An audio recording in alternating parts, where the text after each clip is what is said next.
अस्सलामुअलैकुम। आज हम लोग स्टार्ट करेंगे 2018 का क्वेश्चन नंबर 11। क्वेश्चन नंबर 10 हम लोगों ने सॉल्व कर लिया था, जिसके बाद मैंने काफ़ी टाइम तक के गैप दिया, काफ़ी टाइम तक के मैंने न्यूमेरिकल सॉल्व नहीं करवाया। उसके पीछे रीज़न ये था, कुछ तो मेरे पर्सनल इश्यूज़ भी थे, उसके अलावा मेन रीज़न ये था कि आप लोगों का हो रहा था कि स्मार्ट सिलेबस आएगा जी, स्मार्ट सिलेबस आएगा। तो मैंने कहा कि पहले एक चीज़ कंफर्म हो जाए कि 9th के कौन से टॉपिक्स हैं, मैट्रिक के कौन से टॉपिक्स हैं, फिर मैं उसी हवाले से आप लोगों को सॉल्व करवाऊंगी 2019 वालों को, सॉरी जिन्होंने 2021 में एग्जाम्स देने उनको। ठीक है, अगर कोई 2021 के एग्जाम्स के बाद ही वीडियो देख रहा है फिर तो ये अलग ही इसका पैटर्न होगा, लेकिन फिलहाल 2021 के एग्जाम्स देने वालों के लिए मैं आप लोगों को स्मार्ट सिलेबस फिजिक्स का तो अलग से बनाकर दिखाऊंगी, लेकिन न्यूमेरिकल सॉल्व करवाते वक्त मैं इस एक ही वीडियो में आप लोगों को पूरा स्मार्ट सिलेबस नहीं दे सकती हूँ ऑब्वियसली, क्योंकि वीडियो बहुत ज़्यादा लॉन्ग हो जाएगी। लेकिन हाँ, मैं एक फेवर ये कर सकती हूँ कि जब मैं कोई भी न्यूमेरिकल सॉल्व करवाऊंगी तो मैं हर न्यूमेरिकल सॉल्व करने से पहले बता दूंगी कि ये न्यूमेरिकल 9th में आएगा या नहीं आएगा, मैट्रिक में आएगा या नहीं आएगा, किस में आएगा किस में नहीं आएगा। मैं उसी वीडियो में आप लोगों को उसी न्यूमेरिकल का साथ के साथ क्लियर कर दिया करूँगी, ताकि आप लोग अपनी ईजिली प्रैक्टिस कर लें। अब जो न्यू पेपर पैटर्न बना है उसके अकॉर्डिंग सेक्शन बी में शॉर्ट क्वेश्चन आंसर्स में न्यूमेरिकल्स का पोर्शन ही पूरा अलग कर दिया है। मतलब आप लोगों को उसमें से सिर्फ न्यूमेरिकल्स ही आएंगे उस पोर्शन के अंदर, और सिर्फ न्यूमेरिकल्स ही अटैम्प्ट करने होंगे। मतलब अब न्यूमेरिकल्स को अटैम्प्ट करने कंपलसरी पार्ट हो गया पेपर का। ठीक है, तो इसकी तैयारी हर सूरत करनी है। ओके, सो बात करते हैं इस न्यूमेरिकल की। तो ये वाला न्यूमेरिकल जो है ये 2021 के जो स्मार्ट सिलेबस है उसके अकॉर्डिंग ये 9th क्लास को भी इसकी तैयारी करनी है और मैट्रिक को भी इसकी तैयारी करनी है, क्योंकि ये वाला चैप्टर 9th और मैट्रिक दोनों के सिलेबस में इंक्लूडेड है। अगेन रिपीट कर रही हूँ, 2021 के लिए मैं बात कर रही हूँ, 21 के बाद अलग ही सिलेबस होगा। ठीक है, तो स्टार्ट करते हैं इस न्यूमेरिकल को। A ball is dropped from a height of 122.5 metre. ठीक है, कह रहे हैं एक बॉल है, ठीक है, ये यहाँ पर ग्राउंड है। ठीक है, ये बॉल इस ग्राउंड से कितनी हाइट के ऊपर है? ये बॉल इस ग्राउंड से 122.5 मीटर की हाइट पर है। ठीक है, और ये बॉल यहाँ से नीचे गिरी है, फेंकी गई है। ठीक है, ड्रॉप्ड। ठीक है, तो जब कोई चीज़ फ्री फॉल ऊपर से नीचे गिरती है तो आप लोगों को पता है उसकी चाहे क्वेश्चन में गिवन हो या ना हो, हम लोग ग्रेविटी कितनी लेते हैं? 9.8 मीटर पर सेकेंड स्क्वायर। जब भी कोई चीज़ ऊपर से नीचे गिरेगी under the force of gravity, तब हम लोग उसकी एक्सेलरेशन को g के बराबर कर देंगे, और g की वैल्यू होती है 9.8 मीटर पर सेकेंड स्क्वायर। ये एक बात तो आप लोगों को पता होगी। यहाँ पर इजाफी दूसरी बात मैं आप लोगों को ये बताना चाहूँगी, जो ना सिर्फ इस सवाल के लिए बल्कि हर सवाल के लिए आप लोगों ने याद रखनी है। बेशक आगे लाइफ में कभी भी इस तरह की कोई भी सिचुएशन आए, कोई भी न्यूमेरिकल आए, आप लोगों को एक बात लाजमी पता होनी चाहिए कि जब भी कोई चीज़ रेस्ट से मूव होना स्टार्ट होती है, अगर कोई गाड़ी है जो रेस्ट से स्टार्ट हुई है, रेस्ट से स्टार्ट होकर ये आगे को मूव हो रही है, तब इसकी VI क्या होगी? 0 मीटर पर सेकेंड। बिल्कुल वैसे ही ये बॉल भी पहले रेस्ट में थी, यहाँ से ये नीचे को मूव होना शुरू हुई है, तब इसकी VI क्या होगी? 0 मीटर पर सेकेंड। ठीक है, कोई भी चीज़ जब बिल्कुल शुरू से, बिल्कुल रेस्ट से, मतलब जैसे आप लोग समझ लें बिल्कुल शुरू से जब कोई चीज़ मूव होना स्टार्ट होगी तब हम लोग उसकी इनिशियल वेलोसिटी क्या लेंगे? 0 लेंगे। ठीक है, तो यहाँ पर ये बिल्कुल शुरू से ऊपर से नीचे की तरफ आ रही है, तो इसकी इनिशियल वेलोसिटी क्वेश्चन में नहीं दी हुई, हम लोग खुद लेंगे 0 मीटर पर सेकेंड। ठीक है, अगेन रिपीट कर रही हूँ, क्वेश्चन में नहीं दी हुई। जब ऐसी कोई सिचुएशन होगी हमें हमेशा VI 0 लेनी होगी। ठीक है, क्यों? क्योंकि बॉल जो है ऊपर से नीचे ड्रॉप हुई है, गिरी है। ड्रॉप होने की वजह से एक तो VI की 0 हो गई है, और एक एक्सेलरेशन को हमने ग्रेविटी के बराबर लिया जिसकी वैल्यू होती है 9.8। और फिर उसके बाद इसकी हाइट हमें कितनी दी हुई है? 122.5 मीटर दी हुई है। और हाइट जो होती है हम किसके बराबर ले लेते हैं? डिस्टेंस के भी बराबर ले लेते हैं, क्योंकि ऑब्वियसली जितनी हाइट है ये उतना ही डिस्टेंस कवर करेगी ग्राउंड तक आने के लिए, है ना? जितनी हाइट के ऊपर ये है नीचे तक आने के लिए उतना ही डिस्टेंस कवर करेगी। ठीक है, अब देखें डेटा में हमें क्या क्या गिवन है। डेटा के अंदर देखें, क्वेश्चन में हमें एक्सेलरेशन नहीं गिवन थी, लेकिन फिर भी क्वेश्चन के अकॉर्डिंग, सिचुएशन के अकॉर्डिंग हमारी एक्सेलरेशन की वैल्यू हमारे पास आ गई है। डेटा में हमें VI की वैल्यू नहीं दी हुई थी, लेकिन VI की वैल्यू हमारे पास आ गई है। क्वेश्चन में हमें हाइट दी हुई है जो किसके बराबर होगी, एस के बराबर होगी, क्योंकि हमारी 3 इक्वेशंस ऑफ मोशन में एस यूज होता है, ठीक है। जहाँ पर एस होगा वहाँ पर हम एच अप्लाई कर देंगे।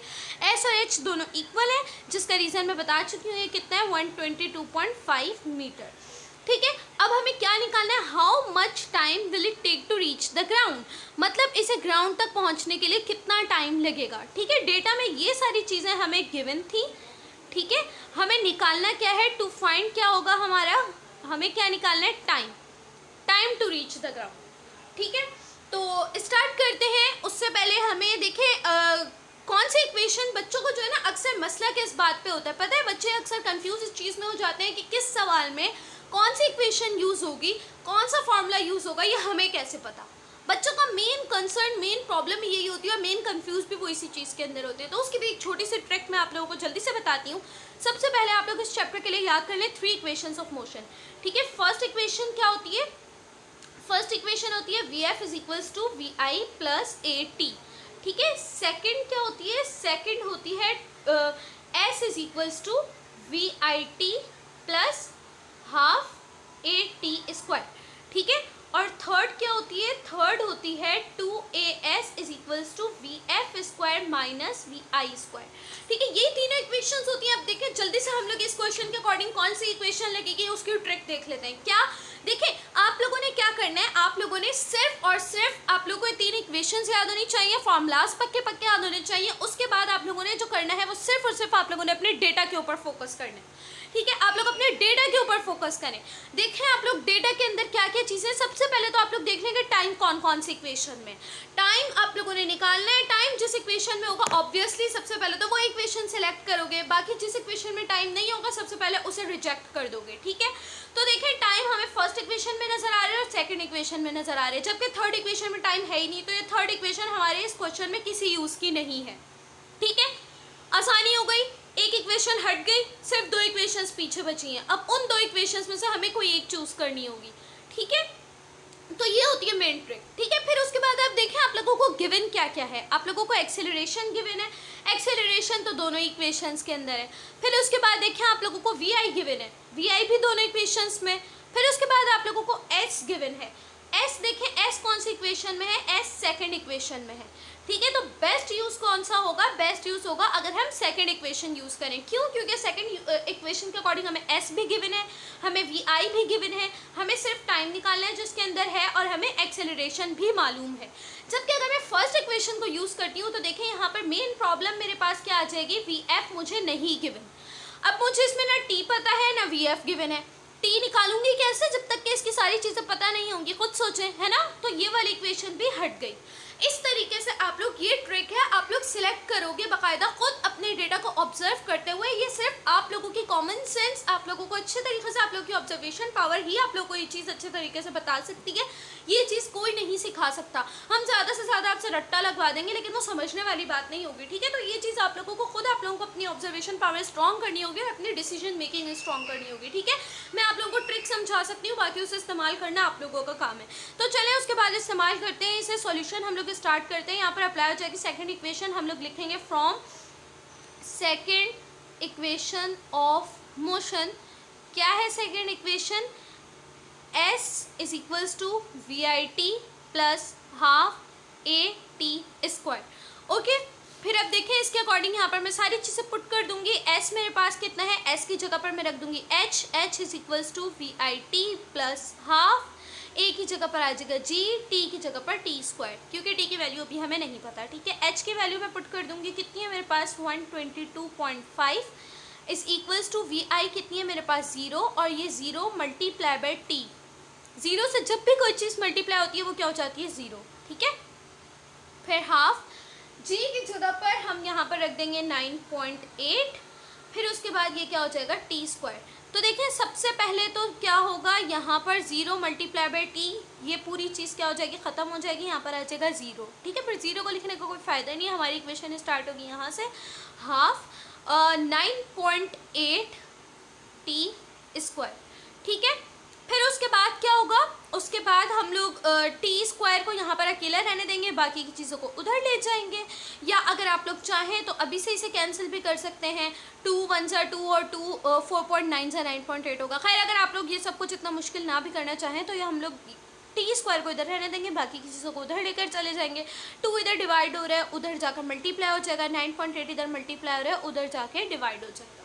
ठीक है, अच्छा जी। फिर उसके बाद ये क्या हो जाएगा, 2 उधर जाके मल्टीप्लाई होगा तो 2 मल्टीप्लाई बाय 122.5 और 9.8 इधर आके डिवाइड हो जाएगा, divided by 9.8 is equals to t square. ठीक है, अच्छा जी। फिर उसके बाद देखें क्या होगा, आप लोगों को एक बात मैं यहाँ पर बता दूँ, ज़रूरी नहीं है हम लोग की वैल्यू 9.8 रखें। जी की वैल्यू कहीं कहीं पर बुक्स में 9.8 होती है और कहीं कहीं पर इसी को राउंड ऑफ कर 10 भी ले ली जाती है, तो ये दोनों ही सही है, कोई गलत नहीं है। अगर आप लोग 10 रख के आंसर निकालेंगे तो भी कोई गलत नहीं करेगा, 9.8 रख के निकालेंगे तो भी कोई गलत नहीं करेगा।